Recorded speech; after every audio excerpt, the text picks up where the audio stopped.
अभी तो स्कूल। देखिए, ऐसा है कि 12 तक के लिए मैम की और शासन की प्राथमिकताओं पे है। शासन ने ब्यौरा भी मांगा था, इंफ्रास्ट्रक्चर का, टोटल रूम्स एक आप अभी डीएम सर की तरफ से दोबारा लेकर भिजवा दीजिए, ठीक है ना? नोट डाउन करें। ठीक है। और जो भी एसीएस सर हैं अभी करवा दीजिएगा एक बार। हम भी एक बार वर्ड पुट इन कर देते हैं कि इसको 8 तक है, इसको 12 तक करने के लिए क्या कार्रवाई की जा सकती है, और जो पर्सविजेस है उनको पहले भरा जाए, वो काम तो पहले हो हमारा, ठीक है ना? मेरी बात चलिए आगे बताइए।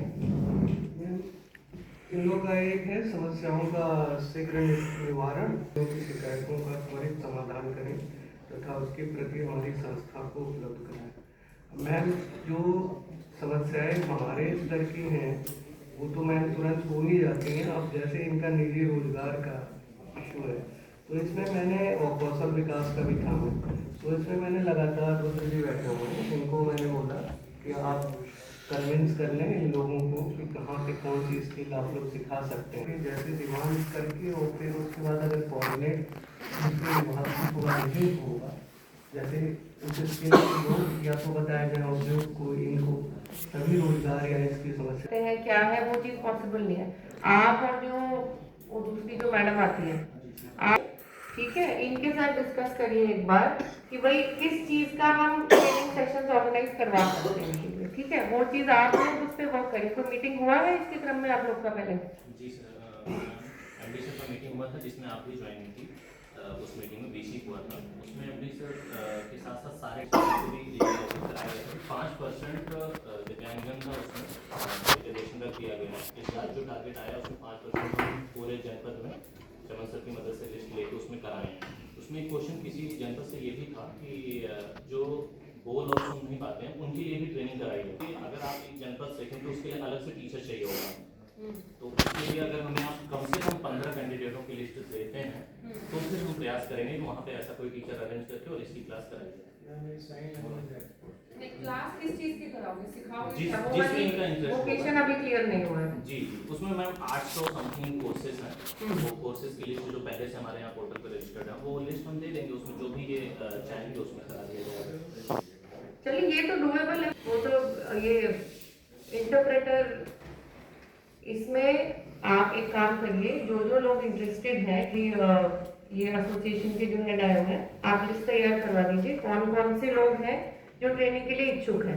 वो लिस्ट आप इनको दे दीजिए, दिव्यांगजन अधिकारी को आप भी इनको प्रोवाइड कर दीजिए, और उसके क्रम में फिर आप शासन कर दीजिए ऊपर। उसमें भी मैम एक रिक्वेस्ट ये भी रहेगी कि जैसे 15 लोगों को अलग ट्रेनिंग नहीं करे, जो 15 का होगा वो कोई एक ही जॉब रोल हो। भाई ऑब्वियस सी बात है, इसीलिए तो ग्रुप बनाया जा रहा है, हर को अलग अलग थोड़ी होगा। इनके अलावा बाकी दिव्यांगजन के लिए मैम हम आप इनके साथ कोऑर्डिनेट करके एक तो जो आपके 800 वोकेशन की लिस्ट है, ठीक है ना, वो आप इनको दे दीजिए ताकि ये देख ले कौन से वोकेशन से ज्यादा लोग इंटरेस्टेड हैं, वो चीज फाइनल हो जाए, और फिर जो लोग हैं उनका लिस्ट बना लिया जाए, वो आप भिजवा दीजिए। उसके क्रम में ये स्पेशल जो ट्रेनर है वो अपॉइंट करेंगे, ठीक है? ये चीज इसका आपका मीटिंग का शेड्यूल क्या है? मंथली मीटिंग रहती है इसकी? अच्छा ठीक है, तो इसका भाई अनुपालन नेक्स्ट 15 डेज में हो जाए। मिनट्स में लिखिए जरा कि आप लिस्ट बना के इन्हें देंगे, और उसके क्रम में शासन में चला जाए कि हमारे इधर इतने इतने दिव्यांगजन हैं, ये इस प्रोफेशन के लिए इंटरेस्टेड है। और जो आप अपनी मीटिंग कराएंगे कौशल विकास की, उसमें ये स्पेशल पॉइंट इसका डिटेलिंग आप दीजिएगा, ठीक है ना? आप दिसंबर 1 वीक आता, उसमें ये चीज भी आए कि आपने इनसे वार्ता कर ली है, क्या उसका डिस्कशन का रिजल्ट निकला। मैम ये कहना चाह रहे हैं कि इन्होंने भी दिल्ली में पढ़ाई करी है और इन्होंने अगर कोई जॉब वगैरह हो सकती है तो इनको दिलवा दें। मैं आपको वही बता रही हूँ, गवर्नमेंट इंस्टीट्यूट है, इस तरीके का प्रावधान नहीं है कि हम प्राइवेटली ऐसे किसी को आउटसोर्सिंग पे जॉब पे रख लें, ये नियम नहीं है। ये जो हमने लगाए हुए हैं वो भी ऑलरेडी सरकारी सिस्टम में नियुक्त है, उन्हीं की प्रति नियुक्ति करी है, ऐसे इंडिविजुअली नहीं लगा सकते हम आउटसोर्सिंग पे। चलिए नेक्स्ट बताइए।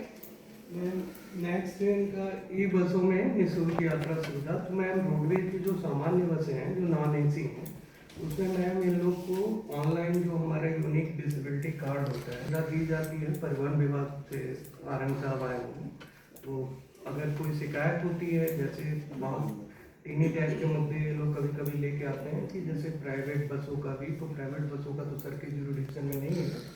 ये बता रहे थे कि दिल्ली से कोई बस आ रही थी और उसने इनको चार्ज किया किसी इनकी कम्युनिटी के किसी व्यक्ति को, तो ये तय हुआ कि ये अपनी शिकायत सर जो है उसको देखेंगे, होगा तो सर कार्रवाई करेंगे।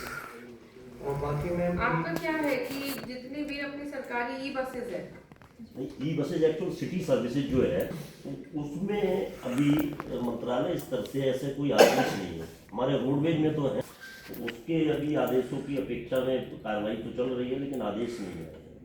मैं इनका सिटी ट्रांसपोर्ट लिमिटेड में जैसे इन लोग की आपत्ति है कि लखनऊ कानपुर में 150 रुपये और वो इस सचिव को लेटर लिखा है जिसमें ये टोटल मतलब प्लान एस्टिमेट मांगा था कितना दिव्यांगजन भी उपलब्ध कराई जाएगी, तो उसका मोड ऑफ कंपनसेशन क्या रहेगा दिव्यांगजन विभाग या शासन के किसी अन्य प्रकार की मांग से, जिससे वो इस खर्चे का मांग है। और ये पूरी तरह से निःशुल्क का प्रोपोजल है। इस हमारे कानून को एक पॉइंट डिमांड की थी प्रोपोजल बना के अभी क्या सिस्टम है सरकारी बसेज पे उसको तो फ्री रखा हुआ है, हमारे रोडवेज के लिए रोडवेज के लिए फ्री है, लेकिन जो आपका ये ठीक है। तो ये मतलब इनका ये बहुत बड़ा इशू रहता है, इसी को लेकर कभी धरना प्रदर्शन वो रहती हुई बात है कि इनके सीनियर अधिकारियों ने लखनऊ और कानपुर से भी पूछा है कि किस आधार पर 118 रुपये वाला निर्णय लिया गया। जैसा कि आप बता रहे हैं क्या लखनऊ में क्या किया है कि मंथली अपनी बोर्ड की मीटिंग में उसने करवा लिया था, मतलब बोर्ड डायरेक्टर साहब का लेटर आया, तो अभी भी कुछ भी